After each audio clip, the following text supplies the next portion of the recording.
Você sabe como que o Stephen King teve a ideia para escrever It, a Coisa? Tem a ver não só com uma história infantil, mas também com uma pergunta que eu quero lançar para vocês. Você que já leu o livro, acha que ele continua fazendo sentido para os leitores de hoje em dia que não se identificam mais com as gerações retratadas nessa história? Bom, eu vou trazer aqui alguns pontos que eu acho interessante de analisar. Muita gente ainda olha para o King como só um autor comercial, como se popularidade e profundidade não pudessem andar juntas. E aí vem aquela visão limitada de que o horror contemporâneo existe só para chocar. Para mim, It é um ótimo exemplo de como o gênero pode ser muito mais do que o medo, mas também um instrumento para revisitar traumas e analisar monstros nada fictícios enraizados na própria sociedade. E isso não é nenhuma invenção do King, né? Desde Mary Shelley, Edgar Allan Poe e Bram Stoker, o horror sempre foi sobre a natureza humana e seus espelhos. Só que ainda é muito comum ouvir gente lendo uma história assim e dizendo: ah, eu gostei do livro porque não é muito terror, né? Pra mim foi mais um drama psicológico. Ou então, ah, é bom porque é sobre amizade e amadurecimento, então não é sobre horror, né? E não, gente, esse tipo de comentário vem de um senso comum que ignora que o horror, assim como os demais gêneros literários, tem dentro dele a potência de se desdobrar por todas essas vertentes emocionais, psicológicas e estruturais. Falar sobre o medo não é o mesmo que te dar susto. E esse livro traz uma análise sobre medo que faz sentido para todo mundo que já foi criança, independente de quando. Se a gente olhar para a estrutura de It, dá para ver que ele é praticamente um Bildungsroman, aquele termo alemão que a gente traduz como romance de formação, as narrativas em que a gente acompanha o crescimento de um personagem, seus tropeços, suas perdas, seu amadurecimento. Só que o King faz uma coisa brilhante, ele combina esse processo de formação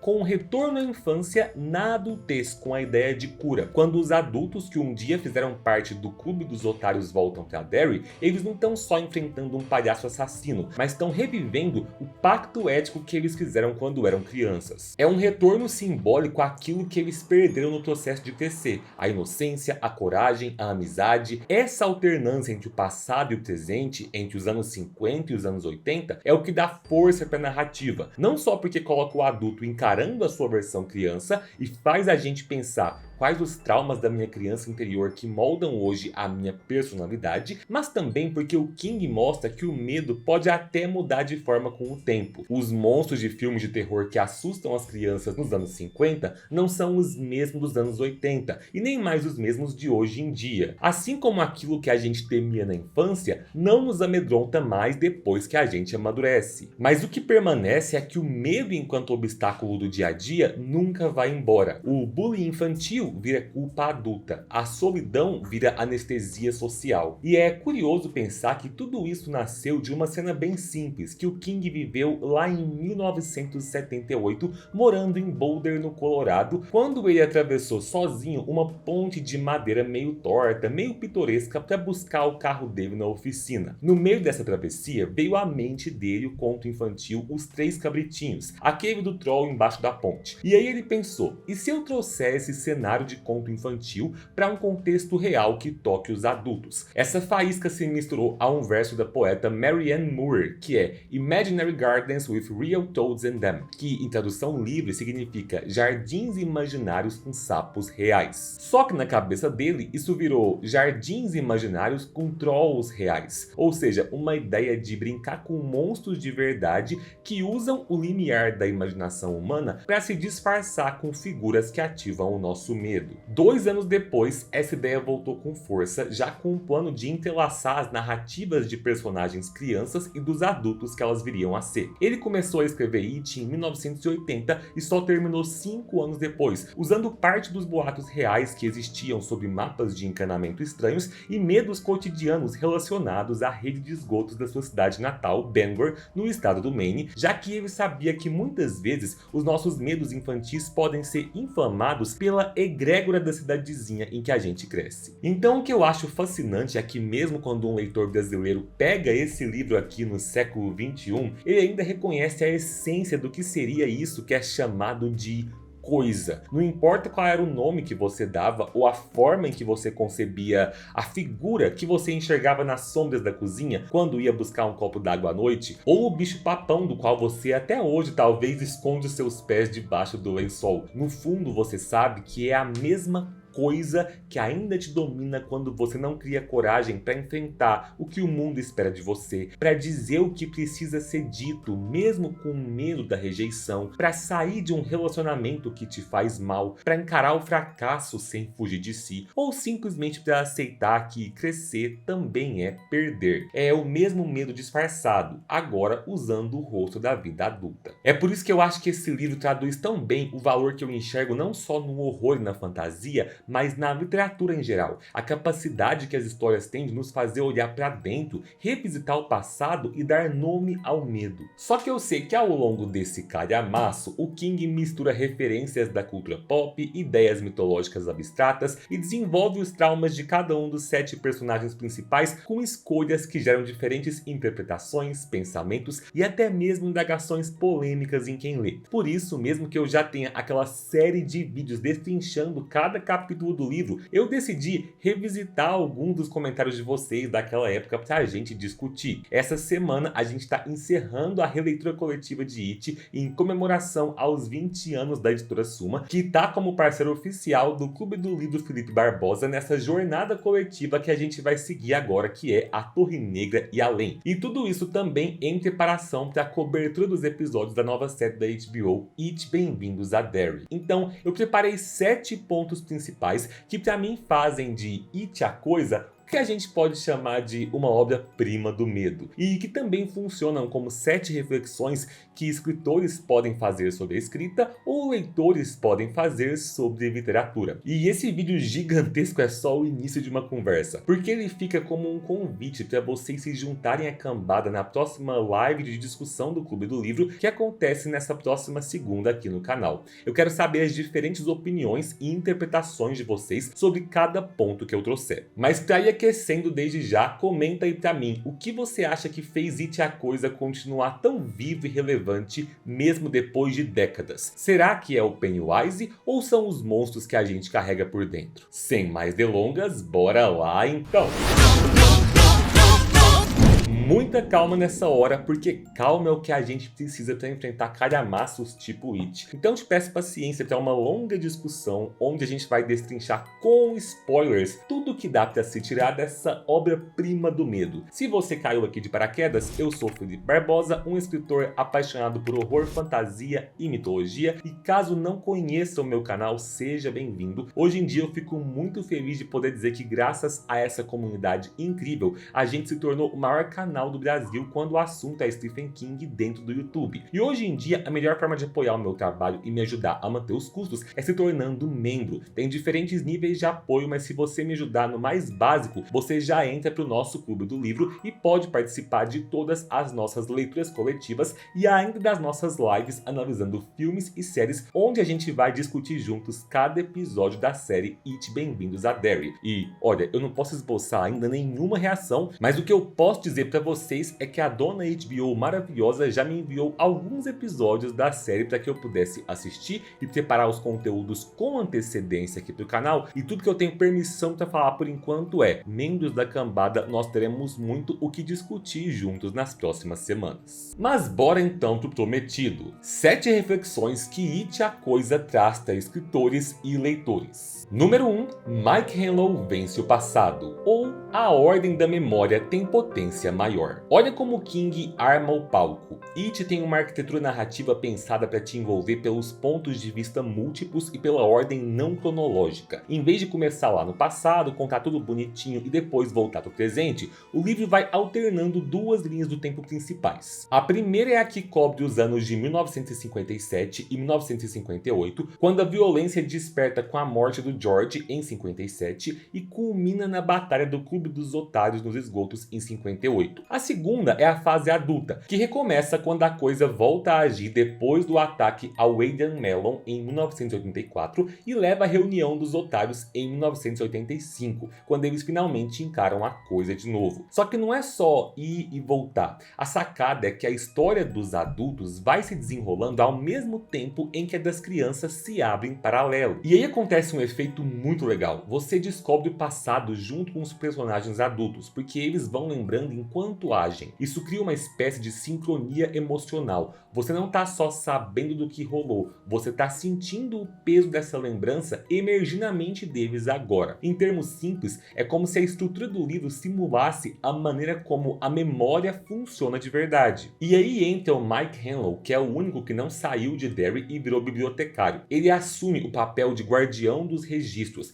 e nos apresenta os interlúdios, que são aqueles capítulos em que o Mike narra casos antigos, lendas urbanas e registros históricos da cidade. Funciona quase como um coro na tragédia clássica, aquela voz que comenta e contextualiza o que a gente está vendo. Para quem nunca ouviu esse termo, pensa no coro como a consciência coletiva que fica lembrando que Derry tem uma história de violência que se repete e que não é acidente. Mas tem mais uma camada. Teve uma coisa muito legal que quem comentou comigo foi a minha mãe, porque sim, a minha mãe, que nunca foi fã de obras de horror, tá lendo o livro pela primeira vez para acompanhar o canal esse ano, cambada. E teve uma coisa que ela comentou que eu achei bem massa de perceber. Mesmo com as duas linhas temporais bem marcadas, o King também foge da cronologia dentro das próprias cenas para dar contexto. Por exemplo, quando Ben Hanscom, adulto, começa a lembrar da infância, a gente mergulha no Ben criança fugindo dos valentões do Henry Bowers. E no meio dessa sequência do passado, a cena dá uma respirada porque o Ben criança puxa outra lembrança ainda mais antiga, como a primeira vez em que ele viu a coisa na forma de uma múmia. A minha mãe falou que isso deixou ela um pouco perdida no começo, mas depois ela curtiu porque o livro desafia a sair da zona de conforto. E eu concordo, essa escolha cria o que eu gosto de chamar de simulação narrativa da mente humana. A nossa cabeça não arquiva tudo em caixinhas de passado, presente e futuro. Quantas vezes você está no meio da vida adulta, lembra de uma lição da adolescência e do nada isso te joga num aprendizado da infância que, por sua vez,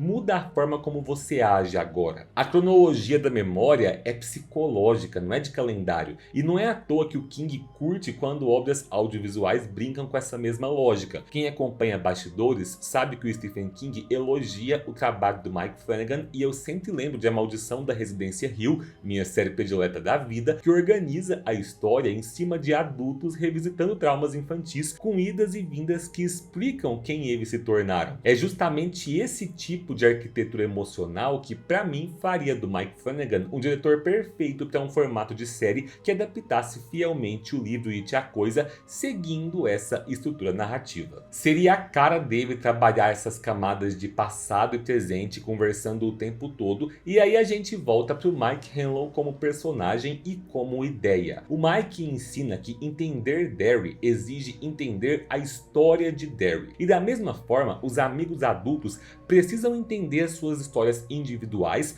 para fazer sentido no que está acontecendo agora. Esse entendimento não nasce numa linha reta, ele aparece nessas espirais de lembrança, nesse vai e volta que junta peça por peça até formar o quadro completo. E isso para mim engrandece qualquer narrativa, especialmente o horror psicológico. Porque o horror psicológico não é só o medo, é a tensão entre o que foi vivido, o que foi esquecido e o que insiste em voltar. Como escritor, eu tiro daqui uma lição que serve para quem lê e para quem escreve. Se você quer fazer o leitor imergir na mente do personagem, experimentar a ordem psicológica dos fatos pode ser mais poderoso do que seguir a ordem cronológica. Isso conversa com uma coisa que o Stephen King volta e meia reforça nas obras dele. O importante não é chegar no final, mas sim apreciar a jornada. E por isso não tem problema nenhum se você já sabe que o Pennywise vai ser derrotado. É até por isso que o King é conhecido por entregar spoilers do que vai rolar com os personagens na sua própria narração. O final em si não é o ponto, o que importa é revisitar os nós do passado, sem pânico com cronologia, e perceber como passado, presente e futuro se comunicam o tempo todo. É uma arquitetura narrativa que potencializa a tensão e a memória, mas eu quero saber se isso também tem esse mesmo efeito em vocês. Então já comenta aí sobre esse primeiro ponto. Quando você lê uma história que alterna tempos e vozes, isso te aproxima mais do personagem ou te afasta? E no caso de It, em qual momento essa ida e vinda de memórias bateu mais forte em você? Continuando para o próximo ponto. Número 2. Stanley Uris vence a cidade, ou ambiente bem o seu mundo para narrar bons personagens. A ideia é simples de entender e poderosa de aplicar. Em It, a cidade de Derry não é pano de fundo, ela é um personagem ativo. Quanto mais a gente lê, mais a gente percebe que Derry foi se moldando a partir de ciclos de violência, como se a própria coisa fosse a seiva que alimenta esse lugar. Quando o Bill adulto volta e se encontra com os amigos, essa sensação vai ficando nítida em várias camadas. Eles não estão só enfrentando um monstro com um rosto de palhaço, eles estão encarando o ambiente que normaliza a violência e que aprendeu a esconder sujeira no subsolo. Ao mesmo tempo em que Derry brotou ao redor da coisa como uma extensão da sua natureza, a coisa também aprendeu a usar Derry como máscara. Dentro desse cenário, para mim, o Stanley Uris é uma das peças fundamentais para a gente entender o peso que uma cidade pode ter na cabeça de alguém. Na infância, o Stanley é apresentado com traços muito específicos que ajudam a explicar suas reações. Ele vem de uma família judaica, cresce com rituais, regras e uma relação com a ordem do mundo que dá segurança. Ele é metódico, gosta de estudar e catalogar pássaros porque ele aprecia essa ideia de nomes corretos, categorias, listas que deixam as coisas no lugar. E aí pensa comigo, num espaço que insiste em parecer razoável por fora, mas que por dentro dobra as regras do que é racionalmente possível. Esse tipo de mente sofre, não é? O Stanley tem dificuldade de aceitar o inexplicável não por falta de coragem, e sim porque a cabeça dele busca coerência, e Derry nunca entrega coerência de verdade. E no futuro, mesmo quando ele sai da cidade e constrói uma vida boa, casado e bem sucedido profissionalmente, Derry nunca sai de dentro dele de verdade. O fantasma do lugar fica deitado atrás da nuca, silencioso, esperando um pequeno gatilho. E o gatilho vem na forma de uma ligação do Mike. Quando o telefone toca e o Mike pede que ele volte, o Stanley é obrigado a reconhecer que o passado não ficou no passado. A ideia de voltar para Derry aparece para ele como um monstro que exige não só uma viagem, mas uma nova quebra da ordem interna. E isso é devastador. É triste de dizer, mas é honesto com o personagem. O Stanley vence a cidade no sentido de que ele a abandona e se torna capaz de viver bem longe dali. Só que o despertar da coisa rearruma todas as peças e o medo volta inteiro de uma vez. O Stanley não consegue enfrentar essa segunda chamada. Ele não volta, porque a cidade no fim ainda tinha uma chave dele. Então, quando eu falo que Derry é personagem, eu também estou pegando emprestado um conceito que às vezes aparece com o nome de psicogeografia. Não é nada complicado. É a ideia de que um espaço mexe com a nossa cabeça e com o coletivo, e que a forma como a gente se move, se cala e até se omite tem a ver com as rotas invisíveis desse lugar. É tipo dizer que Derry nessa história é um organismo social. Ela respira pelos esgotos, fala pelos jornais e pelas notícias que escolhem o que mostram e o que abafam, e fecha os olhos nos momentos em que alguém deveria intervir. Os adultos de Derry muitas vezes parecem anestesiados. Eles testemunham, desviam o olhar e seguem a vida. E isso não é um detalhe trivial aqui na história. É um mecanismo narrativo que permite que a coisa prospere. Quando eu falo que o ambiente também narra, é disso que eu estou falando. Tem um outro conceito que eu gosto de usar para pensar cidades na literatura, que é o de egrégora. A palavra egrégora vem de algumas tradições esotéricas, mas dá para explicar de forma simples. Imagina um campo invisível feito da soma das emoções, crenças e atitudes de quem vive num lugar. Quando um grupo de pessoas repete o mesmo medo, o mesmo preconceito e as mesmas pequenas violências por muito tempo, essa energia se acumula e volta para elas. É como se a cidade ganhasse consciência própria. Em Derry, essa egrégora é feita de silêncio e normalização. Ela forma adultos que preferem não ver. E essa cegueira é o preparo perfeito para o alimento da coisa. O medo vira rotina e a rotina vira política de convivência. E isso tudo também é horror social. O Stephen King não trata o medo como algo isolado num porão. Ele aponta direto para as feridas da sociedade norte-americana, tanto nos anos 50 quanto nos anos 80. Tem o ataque ao Adrian Mellon, um crime de ódio que diz muito sobre homofobia e impunidade. Tem o incêndio da boate Black Spot com seu recorte racial escancarado. Tem as dezenas de desastres narrados aqui nos interlúdios que vão de explosões a linchamentos e que não são só eventos chocantes, são sintomas de uma cultura que aceita, incentiva ou que finge não ver. Quando esse tecido social está apodrecido, basta um catalisador para tudo piorar. E é aí que a coisa se alimenta. Se a gente olhar com um pouco mais de bagagem, dá para conectar o Stephen King com uma linhagem forte de escritores que fizeram o espaço contar a história. A Shirley Jackson, por exemplo, constrói em A Assombração da Casa da Colina uma casa que suga as inseguranças e desejos dos personagens até transformá-los em arquitetura. O Edgar Allan Poe, em A Queda da Casa de Usher, faz a mansão apodrecer em sincronia com a família, como se parede e sangue fossem a mesma matéria. E o próprio King, inspirado por esses dois mestres que ele admirava muito, já tinha feito isso muito bem com o Overlook em O Iluminado, onde o hotel é um organismo de memória e violência, e com Jerusalem Slot em Salem, que funciona como um laboratório de cidade contaminada. E aqui em It, eu acho que ele chega no ápice desse recurso. Derry é mais sofisticada do que o hotel e é mais profunda do que a cidade de vampiros, porque é uma mistura das duas dinâmicas. Tem a maldade antiga de uma entidade que infiltra tudo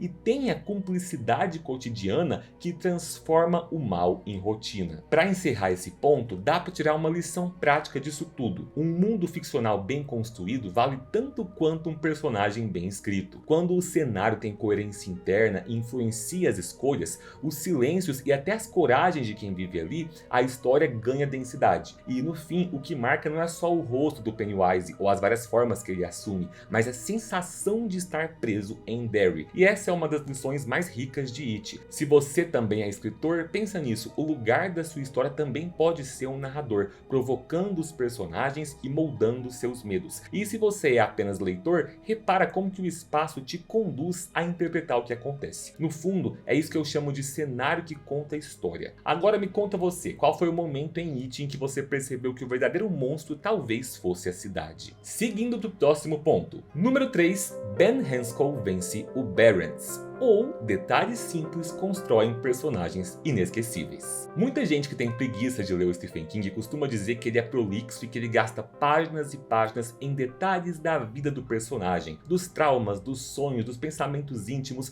e que isso não faz a história andar. E aqui em It, ele faz isso com 7 protagonistas e ainda com um monte de coadjuvantes, o que ajuda o livro a passar de 1000 páginas. Só que pra mim é justamente isso que faz a obra ser tão envolvente, porque o King não escreve sobre o que acontece, ele escreve sobre quem acontece dentro daquilo. Quando você termina de ler, parece que você realmente cresceu com aquelas pessoas, como se você tivesse dividido os verões e os medos delas. E o Ben é um ótimo exemplo disso. No presente da história, ele é arquiteto e tudo que ele lembra da infância se conecta ao olhar que ele desenvolveu para o mundo adulto. Tem um capítulo muito bonito em que ele recorda o vínculo com a biblioteca de Derry. O livro desacelera ali, como se o tempo parasse para deixar o Ben respirar. A biblioteca vira um refúgio, um lugar de abrigo. A gente tem a narração do cheiro dos livros, das horas que o garoto passava sentado nas mesas, da sensação de segurança que aquele espaço dava. Era um lugar que dizia para ele em silêncio: aqui você pode existir. E quando o texto volta para o tempo presente, dá para sentir como isso ficou impregnado nele. Tanto que já adulto, o Ben projeta um prédio inspirado numa parte da estrutura daquela biblioteca. É uma forma simbólica de transformar um abrigo de criança em legado de adulto. E o mais curioso é como até um detalhe simples, como a lembrança da mulher lendo a história dos 3 cabritinhos na aula infantil, ganha eco na memória dele, porque conversa com os temas de medo, de coragem e de imaginação que atravessam toda a história, conectando também com a inspiração literária que levou o King a escrever esse livro sobre esses monstros que se escondem de nós por baixo das pontes. Eu sei que para quem está acostumado com narrativas mais diretas, tudo isso pode parecer dispensável, porque aí surge logo o discurso de que não precisava de tantas páginas para contar isso, ou então,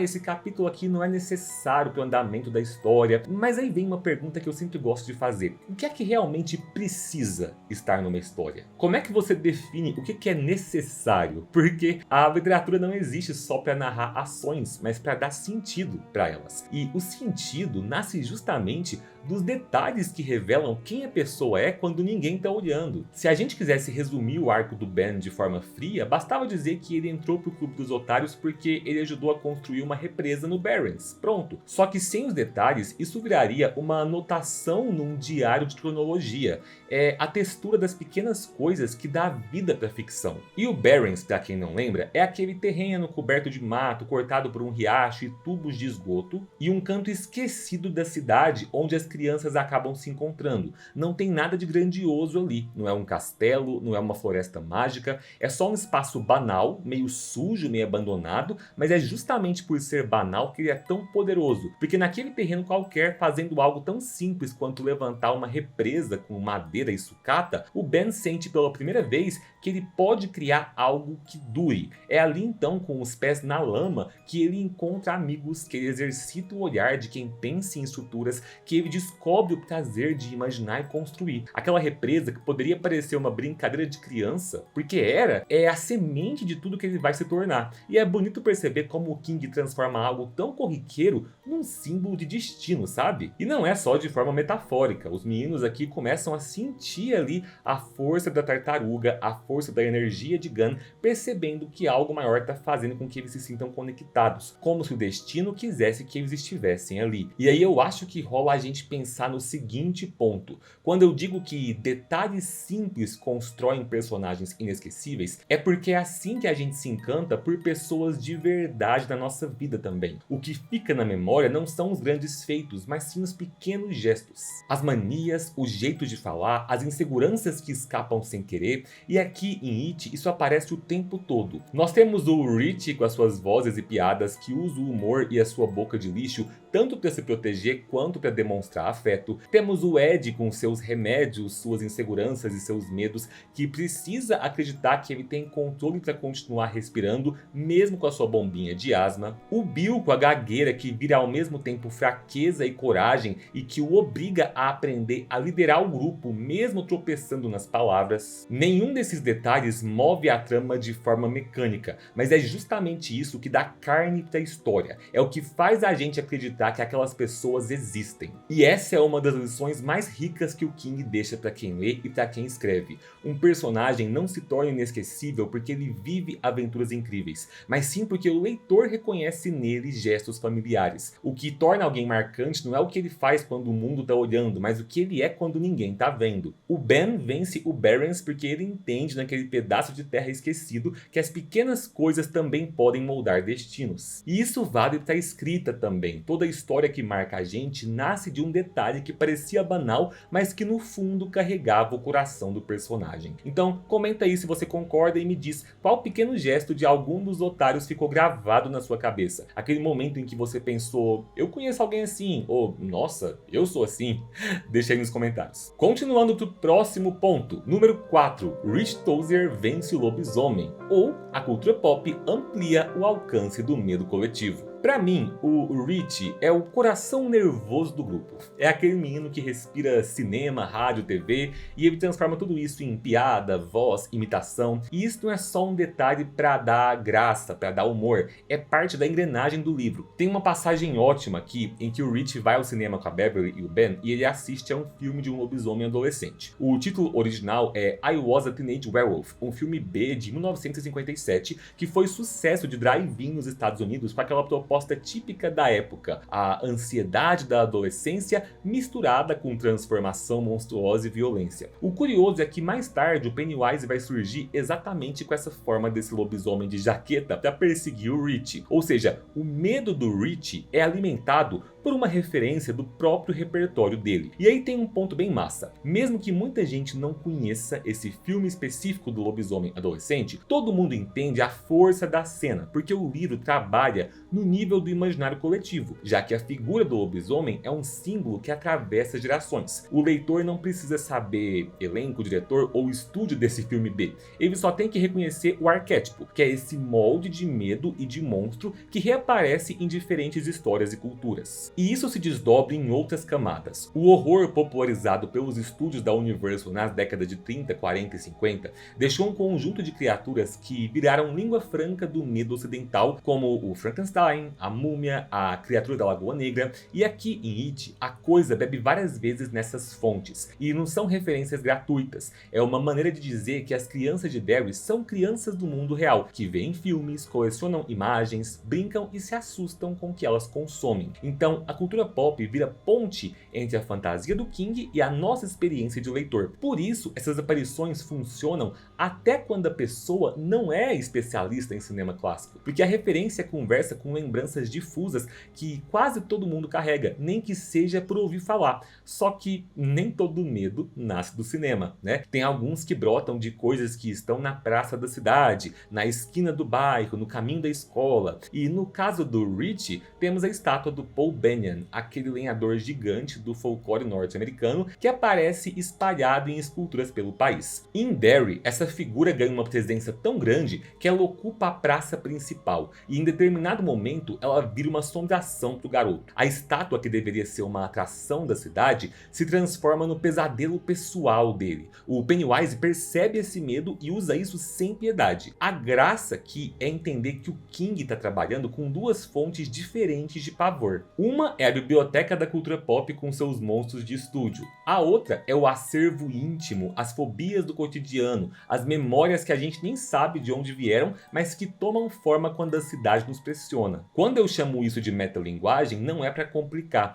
Metalinguagem é só quando uma história conversa com outras histórias, quando a narrativa aponta para os seus próprios ingredientes. O palhaço do King é em si um símbolo corrompido, ou seja, aquilo que deveria provocar riso nas festas infantis se torna máscara do maligno. A coisa entende o poder do símbolo e se alimenta dele. E as referências cumprem três funções bem claras ao longo do livro. Primeira, elas criam um vínculo afetivo com o leitor, porque acionam figuras que muita gente já conhece. Segundo, elas dão verossimilhança, que é aquela sensação de realidade dentro da ficção, porque as crianças de It parecem crianças reais que consomem cultura real, veem filmes, escutam música que os pais proíbem, imitam vozes, repetem bordões, e o Rich é o retrato disso. E terceiro, as referências materializam o medo em imagens que você enxerga de imediato, os tais arquétipos. A coisa é uma entidade que nada nesse campo simbólico com facilidade. Tem aquele capítulo na parte final que eu curto muito, em que a narração vai pro ponto de vista da própria coisa,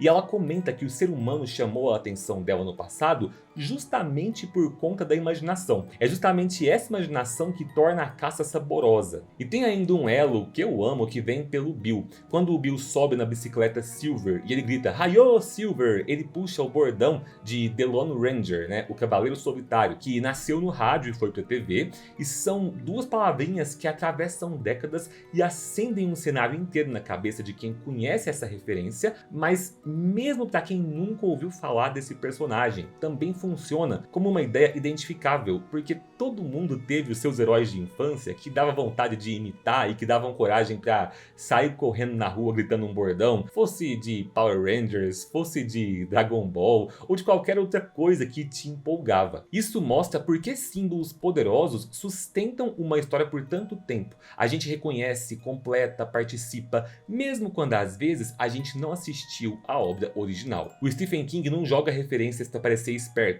ele usa a referência como motor emocional, transformando a experiência coletiva em emoção individual. E aí vem a lição prática, tanto para quem lê quanto para quem escreve. Referência funciona quando ela não é senha de clube fechado. O que sustenta a cena é o elo simbólico e não a lista de nomes. Se você é autor, traga imagens que o seu público consiga abraçar, mesmo quando ele não conheça a origem, mesmo quando ele não viveu aquela época. Eu tenho me cobrado isso no livro que eu estou escrevendo, que é um terror sobrenatural, que tem uma parte que se passa nos anos 90. E no início, It foi uma inspiração forte para mim, mas foi uma delícia começar a ler agora o livro Como Nascem os Fantasmas, da Verena Cavalcante, que trabalha justamente essa proposta de citar músicas, programas de TV e lendas urbanas, como a do boneco fofão, dentro de uma história que faz sentido quer você tenha sido criança brasileira nos anos 90 ou não. Quem quiser ler junto comigo, inclusive, essa é uma das leituras atuais do Clube do Livro Felipe Barbosa, também em parceria com a editora Suma. As informações de como participar estão lá no grupo dos membros e no Guia da Cambada. E essa ambientação no livro está muito bem feita e tem reforçado esse ponto para mim como autor. As referências funcionam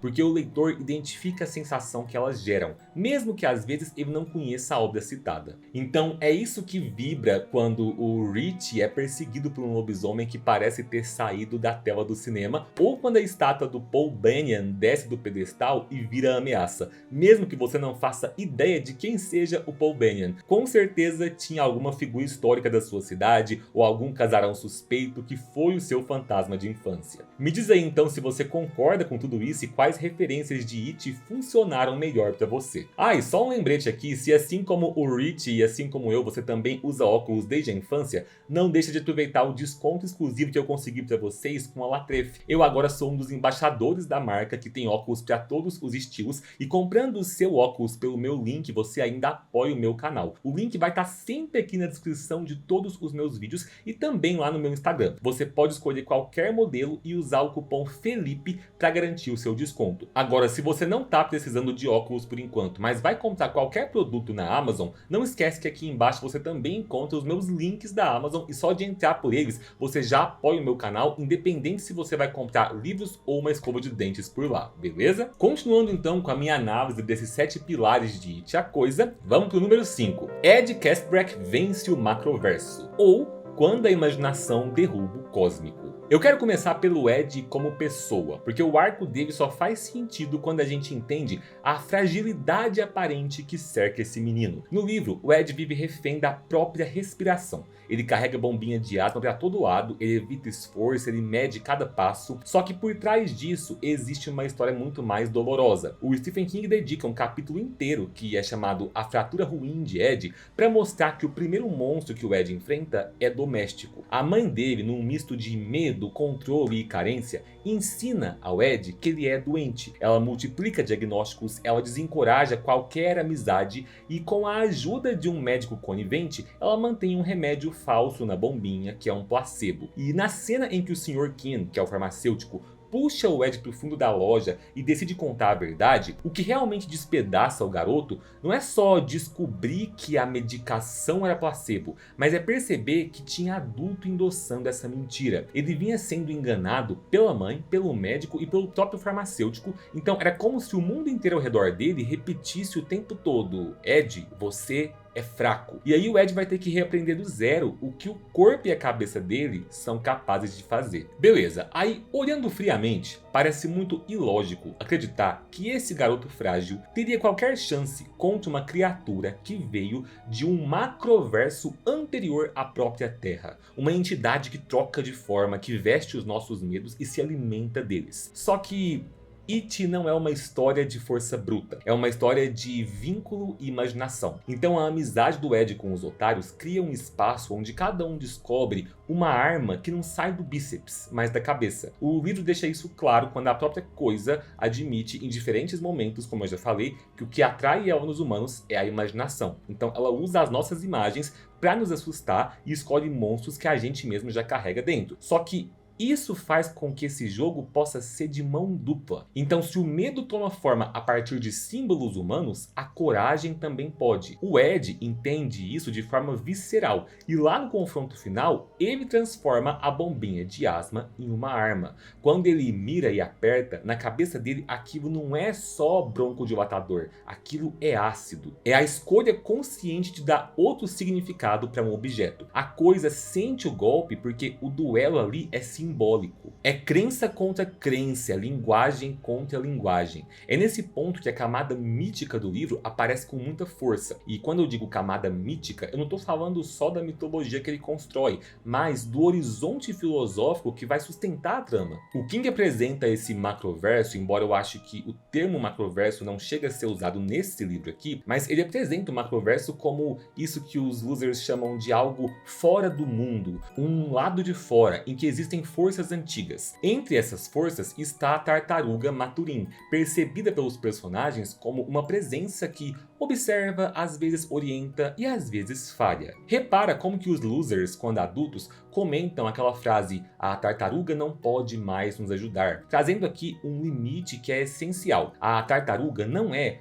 um deus ex machina que desce e resolve tudo. A tartaruga serve para dar escala. Ela é uma entidade que vem para dizer para eles que o mal é grande, mas que esse mal não é soberano e que mesmo aquelas crianças podem derrotá-los se elas estiverem com as mentes abertas para receber a energia da ordem desse macroverso. E essa orientação da tartaruga de que o mal não é soberano prepara o terreno para o que acontece lá nos anos 50, quando as crianças enfrentam a coisa simplesmente com aquilo que elas têm. Balas de prata fabricadas pelo Bill e pelo Ben, um estilingue muito bem manuseado pela Beverly, frases improvisadas e imitações provocativas feitas pelo Richie, nomes de pássaros catalogados e recitados pelo Stan e a bombinha de asma do Ed, ou seja, coisas simples, banais e infantis que aqui são transformadas em talismãs. E a ideia do ritual de Tilt nasce exatamente dessa lógica. Quando o King apresenta esse ritual, ele costura lendas de povos diferentes. Ele cita mitos como o glamour dos celtas e o Manitou das tradições indígenas norte-americanas para mostrar que em várias culturas,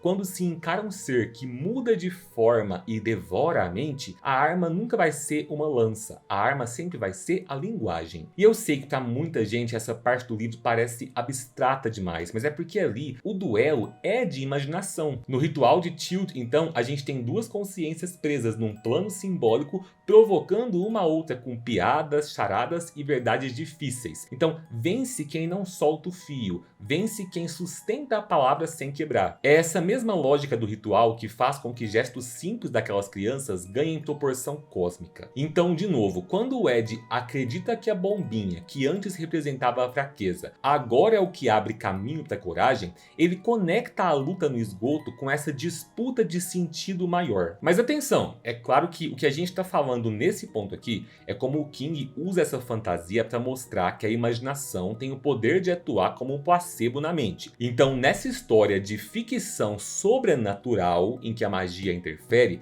essa crença no poder simbólico de um talismã é um combustível que potencializa esses objetos e aciona forças reais. Só que ao mesmo tempo existe a camada realista da história, que mostra como que essas crianças sobreviveram naquela década se apoiando nesses placebos e justamente por nunca terem resolvido a causa real dos seus traumas, já que elas não tinham adultos dispostos a ajudá-las a enfrentar questões psicológicas sem tabus, esses traumas ficaram adormecidos dentro deles, do mesmo jeito que o Pennywise hibernou por quase 3 décadas. Eu vou falar melhor disso no próximo ponto, quando eu for comentar sobre a Beverly, para mostrar como tanto ela quanto o Ed seguem uma jornada parecida. Os dois foram controlados pelos pais, tiveram problemas de insegurança e dúvidas sobre o próprio corpo, e ali no confronto que acontece com a coisa quando eles são pré-adolescentes, ambos acreditam que o poder que eles receberam seguindo as orientações da tartaruga permitiria que eles agora se tornassem adultos, com controle total sobre os seus corpos, quando na verdade tudo isso infelizmente ainda era apenas placebo. Mas enquanto eu ainda não chego nesse próximo ponto, como eu falei aqui da grandiosidade desse macroverso proposto pelo King, de onde vieram tanto a tartaruga quanto a aranha, que é como era chamada a entidade, que aqui na Terra é o Pennywise, vale um parêntese rápido sobre horror cósmico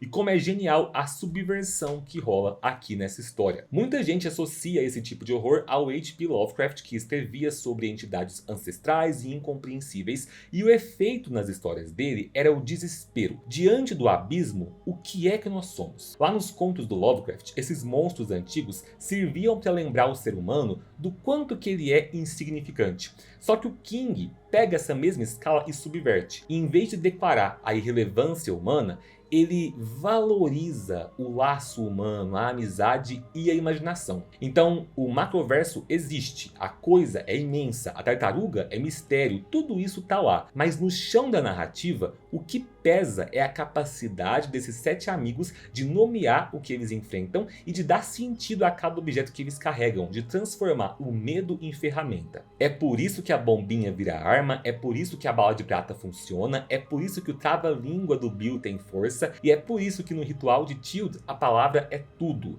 E se você escreve histórias, tem uma lição valiosa aqui: o impossível pode ficar crível quando você usa a régua emocional. A gente acredita que o Ed pode ferir o inominável porque a gente leu antes sobre o garoto que precisou se libertar da narrativa de doente vinda da sua própria mãe. O talismã não é mágico por si só, ele ganha poder porque o personagem investe sentido nele diante de uma comunidade, de um grupo que sustenta essa fé. Então a pergunta não é como é que dá para acreditar que uma criança derrotaria um ser cósmico, mas a pergunta é, por que essa criança consegue acreditar o bastante em si mesma e na força do grupo para que esse símbolo funcione? Enfim, comenta aí o que vocês acham de toda essa viagem e aproveita essa calmaria antes da gente entrar no próximo ponto, que é o que mais gera polêmica por aí. Antes de mais nada então, já deixa o seu curtir nesse vídeo e confere se você está inscrito no canal para não perder os próximos vídeos. Afinal, tenho certeza que você não vai querer perder a minha cobertura semanal dos episódios da nova série It, Bem-vindos a Derry. Respirou fundo? Então vamos lá, já lançando a pergunta. O que é que It a Coisa, Entrevista com o Vampiro e Lolita têm em comum? É desse ponto que eu quero tratar agora no tópico número 6.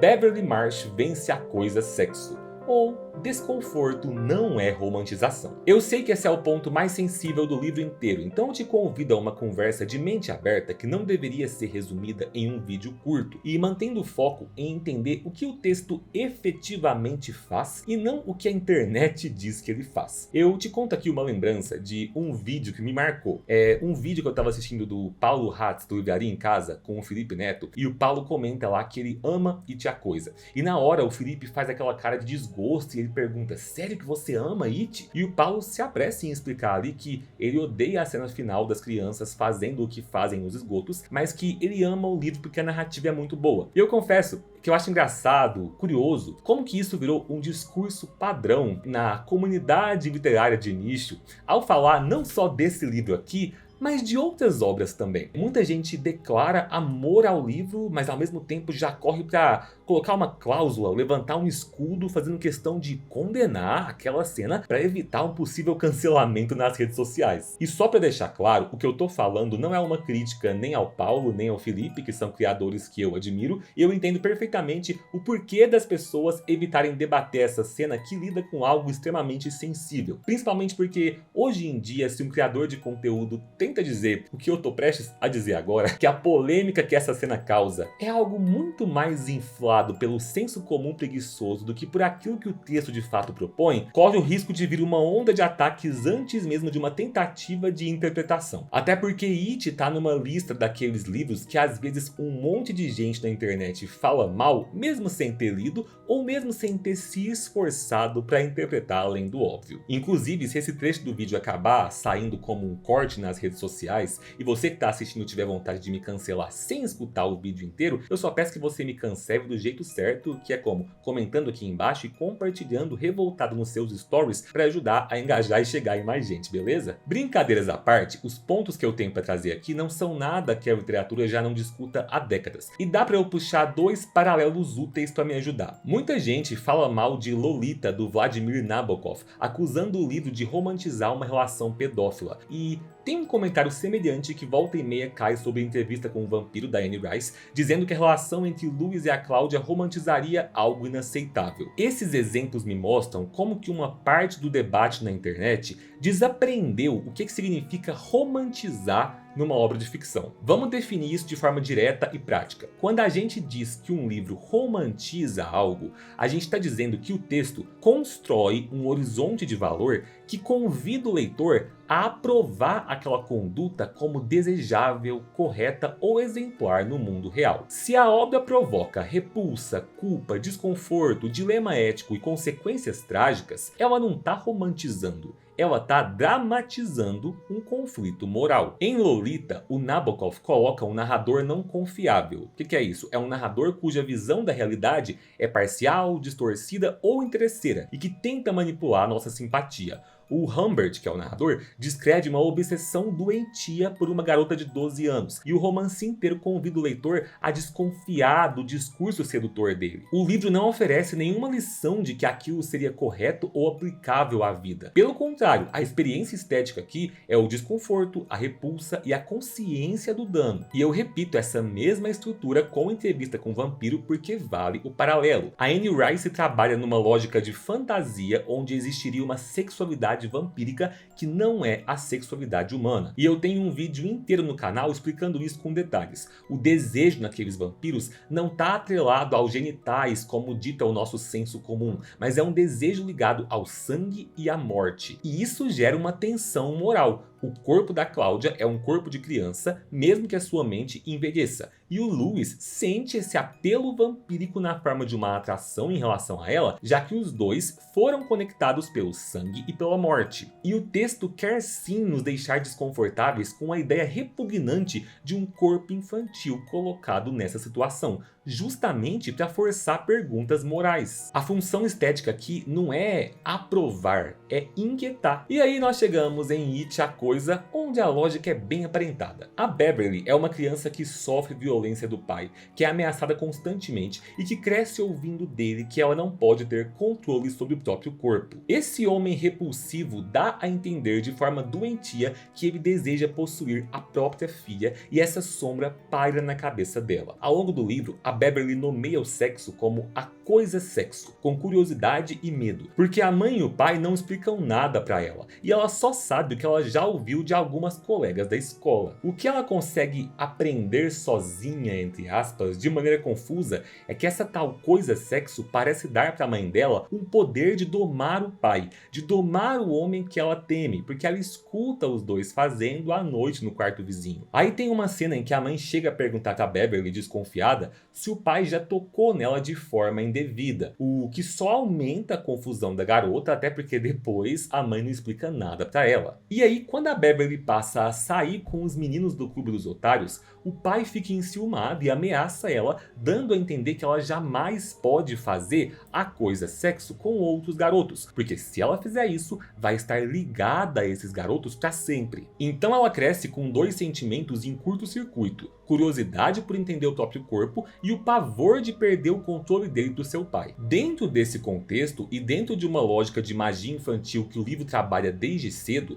a Beverly chega ao clímax da jornada dos otários quando eles estão perdidos e desesperados nos esgotos, e ela escolhe como seu talismã da imaginação aquilo que ela chama ao longo do livro de a coisa sexo. E o que é que eu chamo aqui de talismã da imaginação? É aquilo que eu já comecei a explicar no último ponto sobre o Ed. Pense em quando uma criança abraça um ursinho de pelúcia e sente que aquilo a protege do escuro. Aqui o Stephen King nos coloca num mundo em que a imaginação tem força real. Ao longo do livro inteiro, a gente vê a magia se manifestando na infância e nem sempre isso é bonito, porque crianças traumatizadas recorrem a qualquer recurso que a mente oferece para sobreviver. O grupo descobre que existe uma energia benigna que os ajuda a combater a magia maligna da coisa, e que essa energia também conecta os 7 entre si, compartilhando sentimentos e às vezes habilidades. Essa fé comum permite transformar objetos e gestos em coisas eficazes no mundo material, como eu já falei no último ponto: as balas de prata, o trava-línguas do Bill, os nomes de pássaros do Stan. Mas o melhor exemplo para entender esse ponto e comparar com a Beverly é o Ed. O Ed passa por questões bem semelhantes com o que a Beverly passa, embora o fato dela ser uma garota faça com que tudo na situação dela seja mais grave, já que eles estão numa sociedade sexista dos anos 50. Assim como a Beverly, o Ed também tem o seu pior inimigo em casa na figura de um genitor. Ele é criado pela mãe de uma forma que faz com que ele tenha inseguranças sobre seu próprio corpo, acreditando que ele é frágil, doente e incapaz. E sendo tão reprimido, ele também começa a ter dúvidas em relação à sexualidade, chegando a um ponto bem tenso do livro,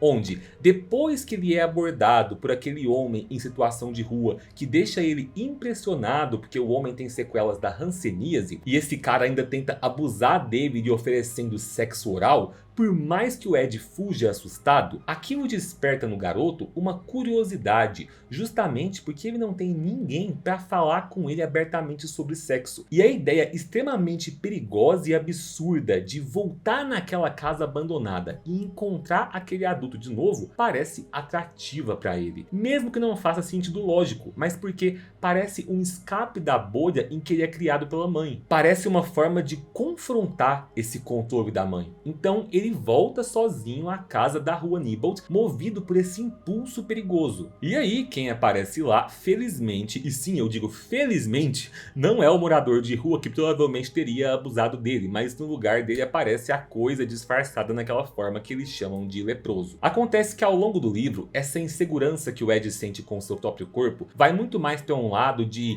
eu preciso de algo que me traga força para que eu possa me libertar dessas amarras da minha mãe e me sentir adulto. E aí ele escolhe como seu talismã da imaginação justamente a bombinha de asma. E o que a bombinha é? Um placebo no sentido estrito, ou seja, algo sem eficácia real, mas que funciona porque a mente dele acredita. Quando ele usa a bombinha na parte final do livro como um todo, ele se sente magicamente corajoso e poderoso, capaz de usar as suas habilidades de localização para guiar o grupo nos esgotos como se ele fosse um adulto com total senso de direção. E aí, além disso, no confronto, o jato da bombinha queima o Pennywise como se fosse ácido. Ou seja, esses talismãs dão para aquelas crianças essa sensação. A sensação de que eles podem agir como adultos. Eles podem fazer algo perigoso, como explorar os esgotos e matar uma criatura cósmica como adultos fariam. É essa sensação de adultez, maturidade e potência que os talismãs despertam neles. Acontece que depois que a coisa é derrotada ali por eles e colocada para dormir, a energia benigna que intensificava esse poder da imaginação começa a enfraquecer. O laço mágico dos 7 se desfaz e o Ed não consegue mais repetir aquele feito. Ele não se sente mais adulto. Eles voltam a se sentir crianças frágeis e indefesas. E é daí que a Beverly vai trazer a ideia dela para que eles sintam que são adultos mais uma vez, quando ela pede, nas palavras dela, que eles façam amor. Mas antes de voltar nesse ato da Beverly, tem um último ponto sobre o Ed que eu acho importante deixar claro para comparar. A bombinha funcionou para ferir o Pennywise e salvar a vida dele nos esgotos? Sim, mas e o resultado humano, fora do terreno sobrenatural? Esse placebo continuou acompanhando a vida adulta do Ed e ele nunca se livrou da sombra da mãe controladora que plantou essa dependência nele. Ele cresce com os traumas intactos, ele continua dependente da bombinha e ele se casa com uma mulher terrível que reproduz o controle da sua mãe. A pergunta didática aqui é: alguém diria que o King romantiza o uso de bombinha de asma como placebo? Ou que o King romantiza o destino do personagem nunca ter compreendido a sua sexualidade e ter buscado fugir dos traumas num casamento com uma parceira controladora que lembrava a mãe dele? Acho que não, né? A gente entende isso de imediato porque a gente vê as consequências. Quando a vida adulta chega, as inseguranças que o Ed tinha continuam lá adormecidas, apenas hibernando tal qual o Pennywise, porque o placebo impediu que ele as confrontasse enquanto crescia. Entendeu tudo isso? Agora é fácil de perceber que o que a Beverly faz no clímax da jornada é a mesma lógica, só que atravessada pelo lugar em que a sociedade colocou o corpo dela. Se o Ed, também inseguro, tenta escapar do controle materno, agarrando o placebo da bombinha como talismã, a Beverly tenta escapar do controle paterno, agarrando o que ela entende confusamente como o talismã capaz de conectá-los de novo. A coisa é sexo. O pai não disse para ela que aquilo manteria ela e um garoto ligados para sempre. Ele também não disse que isso é algo de adultos. Então, no momento em que os 7 perderam a magia que os fazia se sentirem capazes como adultos, a garota acredita que, se ela usar esse talismã através do seu corpo, ela pode recuperar o vínculo mágico entre os 7, que é o que pode tirá-los vivos dali. É uma solução vinda de uma mente confusamente infantil, atravessada por traumas, nascida e criada num mundo em que os adultos falharam com ela. É uma solução que funciona no plano sobrenatural, do mesmo jeito que a bombinha do Ed funciona como ácido corrosivo. Não é bonito, não é saudável, é repulsivo e por isso mesmo é significativo. E é justamente porque é repulsivo que o livro está fazendo o trabalho dele de te forçar a encarar o que pode surgir na mente de uma criança sem conversa, sem proteção, sem linguagem adequada, que é vítima de violência doméstica. Da mesma forma que o Ed se ilude achando que a bombinha de asma é o placebo que permitiria confrontar a mãe e assumir assumir o controle do próprio corpo, a Beverly se ilude acreditando que a coisa sexo seria o seu placebo que permitiria confrontar as ordens do pai, o homem violento que mandava que ela nunca se aproximasse de outros garotos e, nas palavras dela, ao fazer amor com cada um dos seus amigos, ela acha que finalmente estaria indo contra a ordem do pai e assumindo o controle do próprio corpo. Então, da mesma forma que a crença do Ed, boba, perigosa e sem sentido lógico aos nossos olhos, faz a bombinha ganhar força mágica no momento do confronto, a crença da Beverly, que não é apenas boba, ilógica e perigosa, mas também é repulsiva para nós, faz com que o ato sexual ali e só ali, no meio do esgoto, funcione como talismã da imaginação, restaura o elo mágico do grupo por alguns instantes e dá a confiança necessária de que eles são adultos capazes de sair de lá vivos. Acontece que isso só parece romantizado se você ignora o restante do arco da vida desses personagens. Porque do mesmo jeito que o Ed cresce dependente do seu placebo e cai num casamento que repete o controle materno, a Beverly cresce carregando a crença de que o seu valor está ligado a ser posse sexual de um homem, porque ela se casa com o Tom, um homem abusivo e violento que espelha o pai dela. Ou seja, você só vai concluir que o King romantiza esse ato se você ignorar a parte adulta da narrativa. A linha temporal dos anos 80 no livro, desde o início, desmonta essa ilusão. A suposta vida bem-sucedida deles é um verniz, um placebo adulto cobrindo traumas de infância nunca processados. Ampliando o quadro, quando a gente olha para os pais dessas 7 crianças nos anos 50, o livro mostra um mundo adulto negligente, incapaz de conversar sobre o que importa. A mãe da Beverly teme que o marido escroto possa abusar da filha e ainda assim ela não cria em nenhum momento uma conversa segura com ela sobre sexualidade e proteção. A mãe do Bill tem um momento em que percebe que os meninos estão amadurecendo, ela se preocupa com isso, mas depois ela prefere ignorar. É uma crítica a uma geração de pais que sabia dos perigos e escolhia o silêncio. Não é à toa que o livro todo gira em torno de adultos sendo negligentes enquanto crianças estão sendo mortas por uma entidade que se aproveita desse distanciamento parental. Então, sim, é terrível que essas crianças tenham feito sexo nos esgotos, assim como é terrível que essas crianças fumem escondidas dos pais em várias cenas do livro. É terrível que elas se envolvam em brigas mortais longe da supervisão de adultos. É terrível que elas descubram a sexualidade de forma perigosa, como quando Ed foi em busca de reencontrar o mendigo na rua Nibble, se colocando em risco. Ou como quando a Beverly segue essa mesma curiosidade sem amparo e vai espiar o Henry Bowers e o Patrick em plena luz do dia, naquela cena em que os dois estão se masturbando, em que até os dois, mesmo sendo um pouco mais velhos que ela, também estavam tentando entender uma sexualidade sobre a qual nenhum adulto conversava com eles. O que faltou ali na vida desses personagens foi algum adulto responsável que dissesse com todas as letras: essa tal coisa sexo não é um talismã, não é um recurso mágico de autonomia. Faltou conversa, acolhimento e educação.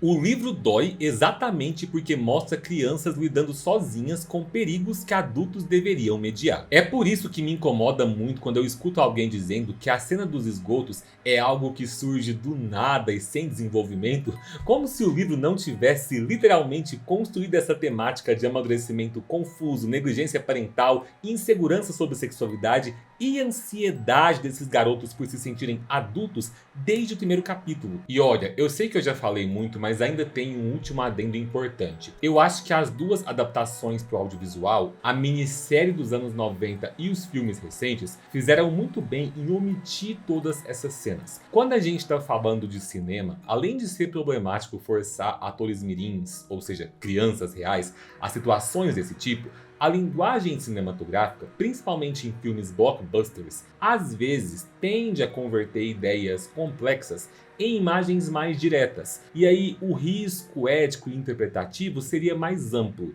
É semelhante com o que aconteceu com Entrevista com o Vampiro. No livro, a mente da Cláudia é fascinante de analisar, mas no filme dos anos 90, eu acho que foi muito prudente reduzir os beijos e contatos físicos que colocariam uma atriz mirim numa situação problemática. Agora, isso não significa que a gente deve policiar a literatura com o mesmo parâmetro. Literatura não deve ser interpretada como cartilha. A arte como um todo não deve ser vista como cartilha na verdade, nem o cinema deve ser. Mas aqui eu vou me restringir a falar da literatura. Não é porque um personagem crê na mente dele que um ato é heróico dentro da sua lógica subjetiva que o narrador está chancelando aquele ato. Não é porque um personagem toma uma decisão acreditando que ele está agindo heroicamente que o livro está recomendando aquilo como ideal de vida. Ainda mais dentro do horror. O gênero do horror existe para tensionar limites, para cutucar o incômodo e escancarar consequências. E aí, cambada, depois de tudo isso, se em algum momento ao me ouvir você entendeu que eu estou dizendo que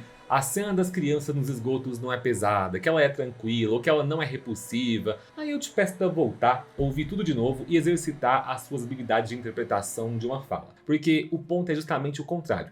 A cena é pesada, é repulsiva e o livro funciona porque nos obriga a encarar isso. A questão do meu ponto é que dizer que o livro romantiza essa cena é no mínimo uma leitura apressada. E para não parecer que eu tô passando pano, até porque não teria por que eu passar pano para uma cena que está simplesmente exercendo um papel completamente válido de provocação na experiência literária. Mas para não dizer que eu tô passando pano, eu aproveito para trazer uma crítica à obra do Stephen King que eu sempre sublinho. O King, especialmente nessa fase das primeiras décadas de carreira, escrevia praticamente todas as suas protagonistas femininas de modo tristemente unidimensional. Ele vinha de um cenário em que os seus protagonistas eram majoritariamente homens, e quando ele propunha uma jovem heroína como a Beverly, ele caía num vício sexista de reduzir a jornada feminina ao medo em relação ao corpo e sexualidade. Isso aparece desde Carrie, não é à toa que tanto a Carrie quanto a Beverly são assombradas por imagens de sangue que as sujam por completo, ecoando o tabu do sangue menstrual e uma puberdade sobre a qual os pais não conversavam. Isso faz sentido dentro do período em que ele escrevia, na sociedade em que ele escrevia, mas não dá para negar que era uma limitação do autor,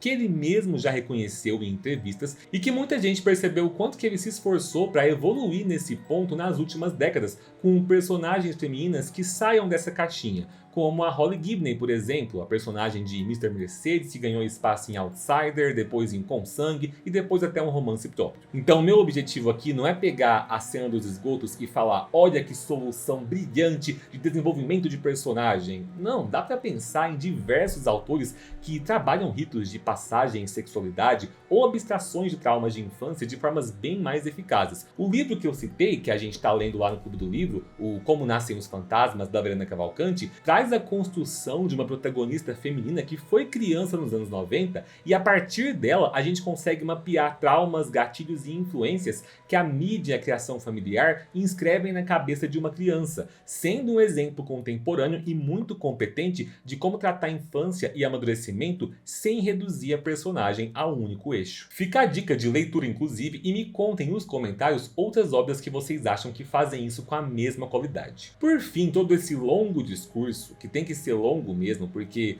não é uma ideia para ser trabalhada numa opinião de poucos caracteres jogada por aí, é um discurso que pode ser sintetizado tanto para escritores quanto para leitores como um lembrete de que a gente precisa tomar cuidado com julgamentos morais simplistas quando um texto trabalha camadas éticas complexas. Muitas vezes o público exige uma mensagem moral explícita e quando não encontra, parte para a acusação de que o autor está aprovando o comportamento representado. Só que literatura não é cartilha, representar não é recomendar, narrar não é endossar. Mostrar o que um personagem fez, mesmo quando ele acredita que está fazendo um ato heróico mágico, não significa que a obra esteja dizendo faça igual na vida real. Se a gente confundir representação com aprovação, o que sobra para a literatura que precisa mostrar gente falhando, gente ferida, gente contraditória e às vezes gente jovem fazendo merda? Então tá tudo bem você não gostar da cena dos esgotos, tá tudo bem você odiar a cena dos esgotos. O problema é se você acaba transformando esse incômodo em uma acusação automática de romantização. Então leia com calma, olhe para o arco completo dos personagens do livro que você está lendo e se permita perceber como às vezes um livro como esse encena o desconforto justamente para te fazer pensar sobre o que o silêncio dos adultos, a ignorância sobre o corpo e a violência doméstica produzem numa infância traumatizada. Pronto, dediquei mais tempo para esse ponto aqui que para todos os outros, né? Se você concorda com o meu ponto de vista e gostaria de ter discussões nesse estilo sobre esse e outros livros de horror e fantasia, eu te convido a clicar em Seja Membro e entrar para o Clube do Livro Felipe Barbosa. Na categoria mais básica você já pode fazer parte dos nossos núcleos de leitura coletiva. Agora, se você discorda de tudo que eu disse e gostaria de apontar o dedo na minha cara dizendo que eu só falei merda, eu te convido a clicar em Seja Membro também, porque aí você pode entrar pro Clube do Livro Felipe Barbosa e participar da live de discussão sobre It, a Coisa, cara a cara comigo, pra gente poder debater juntos e ouvir diferentes opiniões sobre todos esses pontos do livro. E tem mais, se além de leitor você também estuda temas como narrativas, arquétipos e mitologia, eu te convido a dar uma olhada no nível 2 de apoio, que garante acesso às nossas lives do Núcleo de Estudos Míticos, onde vocês podem estudar esses temas junto comigo. E se você também é escritor, aí eu te convido a dar uma olhada no nível 3, onde, além de todos os benefícios anteriores, você também entra para o nosso Núcleo de Obras e Storytelling, o NOS, que é o nosso coletivo de artistas e criadores, onde todo mundo está na mesma, tentando transformar a escrita criativa em carreira e compartilhando experiências, feedbacks e sprints de escrita coletiva. Para encerrar por hoje, eu prometo que o último ponto é mais breve, até porque ele talvez seja uma síntese de tudo que foi dito nos outros 6. Número 7. Bill Denbrook vence o diabo, ou revisitar demônios é tão importante quanto reler livros. Aqui no livro, o Bill adulto é um escritor famoso, premiado, com carreira sólida e uma biografia que na superfície parece ter deixado a infância dele para trás. Ele mesmo acredita que ele superou tudo que ele viveu em Derry, desde a gagueira que o envergonhava até a ferida mais brutal, que foi a morte do irmãozinho George. Só que o texto deixa claro que essa superação é em partes uma narrativa conveniente para ele. Vários elementos do horror que ele viveu reaparecem nos livros que ele escreve, que trazem monstros perseguindo crianças, ainda que ele não tenha uma consciência de que isso vem de lembranças suprimidas. Ele encara isso como meros motivos literários. Quando eu falo em motivo literário, é o termo usado para falar de imagens, objetos e situações que sempre voltam numa obra e ganham valor simbólico. No caso da história do Bill, por exemplo, a bicicleta Silver é um desses motivos literários. Agora, outra noção útil aqui é a tal da suspensão voluntária da descrença, que é quando a gente escolhe acreditar no pacto da ficção para que a história funcione. Então, quando criança, o Bill, junto com seus amigos, não só aceitava esse pacto, mas ele vivia dentro dele. E na fase adulta, quando o Bill entende que a bicicleta Silver foi meio que um motivo literário da sua vida, é justamente a recuperação dessa crença infantil, ou seja, essa suspensão voluntária da descrença, que vai salvar a esposa dele. No último capítulo, depois de tudo que eles passaram subterraneamente e a Audra ficou num estado catatônico, o Bill entende que a solução não está em agir como um adulto cético, e sim em resgatar a potência daquela crença infantil que ele teve um dia. É um movimento inverso do que eu comentei no ponto da Beverly. Quando eles eram crianças, eles foram empurrados a amadurecer depressa sem resolver os seus traumas, porque eles precisavam enfrentar o Pennywise, assim como eles precisavam enfrentar as violências cotidianas que iam desde pais abusivos até valentões como o Henry Bowers. Agora, no final do ciclo dos anos 80, com o Pennywise derrotado e a vida adulta anestesiada, o Bill percebe que o que falta é, de vez em quando, agir com a liberdade mágica de uma criança que acredita. Por isso, o Bill faz o gesto que parece loucura e parece reza ao mesmo tempo. Ele sai, compra camisetas do tipo que ele usava na infância, veste nele e na Audra, coloca a esposa catatônica na garupa e monta na Silver como se ele estivesse prestes a atravessar de novo aquela Derry da memória. Aí a Silver ganha velocidade, o vento machuca o rosto dele e ele chama a bicicleta pelo antigo bordão, Raiô Silver, como cavaleiro solitário. O que está acontecendo ali não é só nostalgia, é um rito. E rito é uma palavra importante para a gente pensar. Um ato repetido com intenção simbólica para provocar a passagem. Nesse caso, a passagem é da paralisia para o movimento, do esquecimento para a lembrança que cura. E aí no meio disso tem uma passagem que eu acho brilhante aqui e profundamente metalinguística. Enquanto ele pedala, o Bill tem a sensação de que eles estão indo embora de Derry, como se isso fosse uma história escrita, e como se aquilo que estava acontecendo coubesse nas últimas páginas de um livro. E o próprio texto aqui, nas últimas páginas do livro, de forma direta orienta o leitor a aceitar que, quando esse capítulo terminar, é hora de guardar o livro na estante e esquecê-lo com o tempo. Eu amo essa ideia porque ela articula duas coisas que a gente não costuma colocar na mesma frase. A primeira, a nossa infância funciona como um livro marcante que a gente leu. E a segunda, livros marcantes também se apagam nos detalhes, e é por isso que vale a pena relê-los. Depois de ler um livro, a gente esquece cenas, diálogos, nomes de personagens e até reflexões que o livro causou na gente. Assim como na vida nós esquecemos o cheiro de um quintal ou a voz de um amigo de escola. Só que o sentido do livro permanece, assim como permanece o sentido da infância. É isso que o Bill aciona ali, usando a magia de Derry uma última vez, pedalando do jeito mais louco, perigoso e infantil que ele consegue, invadindo o trânsito, quase caindo ali numa cratera no meio da cidade e encontrando a velocidade certa para um milagre que faz a Audra despertar. E o que dá para abstrair dessa jornada do Bill? Para mim é a ideia de que crescer não é varrer memória para debaixo do tapete. A amnésia não é cura. Os demônios que a gente esquece não desaparecem, eles só arrumam outras máscaras. Então revisitar demônios no sentido de olhar para o que doeu e entender quem a gente foi é um gesto de cuidado com a nossa própria história. E eu vejo que na literatura isso tem um paralelo direto com a prática de reler. Eu confesso que houve um tempo no qual o Felipe mais jovem dizia que a vida é muito curta para a gente reler livros, porque eu achava que a gente tinha sempre que tentar ao máximo ler livros novos e buscar sempre aumentar a quantidade de livros que a gente leu, como se fosse uma meta imbatível de falar que você já leu centenas de títulos diferentes. E prestem atenção aqui, eu não estou negando a importância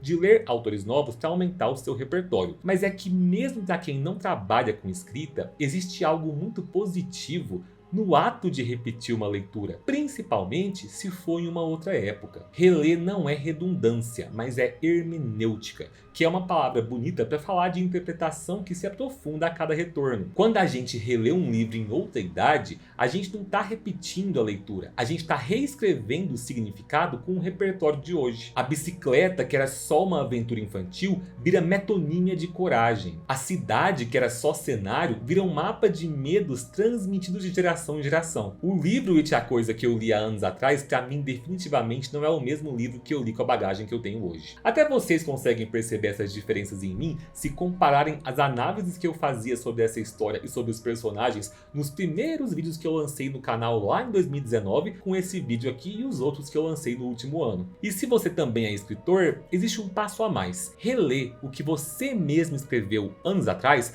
é um exercício de reconhecimento. Você talvez nem se veja em certas frases, mas aquilo é parte do caminho que te trouxe até aqui. Você vai se esquecer dos detalhes desse livro, assim como você vai se esquecer de alguns amigos ou momentos da vida. E isso não é tragédia. O Mike percebendo no final que os amigos vão acabar esquecendo de tudo outra vez, não é tragédia. É o modo como a vida nos obriga a fazer espaço. O importante é lembrar que o que fica são os traços, os modos de sentir e as escolhas que se tornaram rotina. É por isso que eu gosto do Bill enquanto líder desse clube dos otários, como figura com alcance mítico sem perder o chão do real. Ele é ao mesmo tempo o garoto que grita "Raiou Silver" e o adulto que entende que o milagre depende de lembrar quem ele foi. É memória e infância, é autoenfrentamento. E é uma pergunta que vale para cada um de nós, leitores e escritores. Qual é o medo que a sua cidade, a sua família, os seus amigos e a sua infância te ensinaram que você carrega até hoje? Seja aquele medo que eles te ensinaram a cultivar, ou seja aquele medo que eles ensinaram que você era capaz de enfrentar. Pode ser que você não se lembre quem te ensinou ou em qual situação,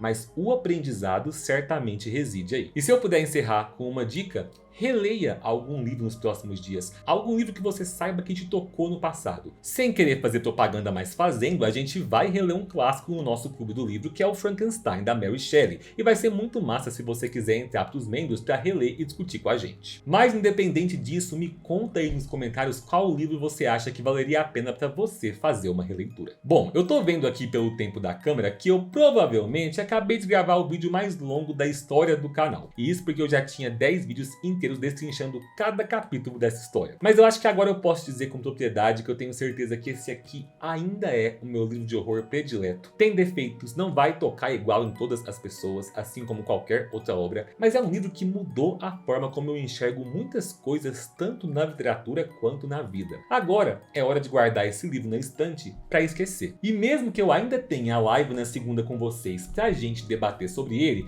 Eu já comecei nas lives de membros a leitura conjunta de A Dança da Morte, que é o nosso passo 1 na jornada de 19 livros que a gente vai seguir aí nessa meta que nós batizamos de A Torre Negra e Além, com parceria oficial da editora Suma e aquele clima gostoso de sempre da cambada, lendo, comentando e trocando experiências de forma coletiva. Para mais informações, entrem no Guia da Cambada, que é a página linkada aqui na descrição, onde você encontra todas as leituras que estão rolando e ainda vão rolar aqui no canal. Na próxima semana eu volto com conteúdos novos, nos quais eu vou revisitar os filmes It, a Coisa e It Capítulo 2 e trazer as minhas primeiras impressões sobre o que eu já assisti de It Bem-vindos a Derry, para que todos nós estejamos prontos para curtir esse retorno a Derry também de forma coletiva. Muito obrigado pela companhia, um beijo e tchau!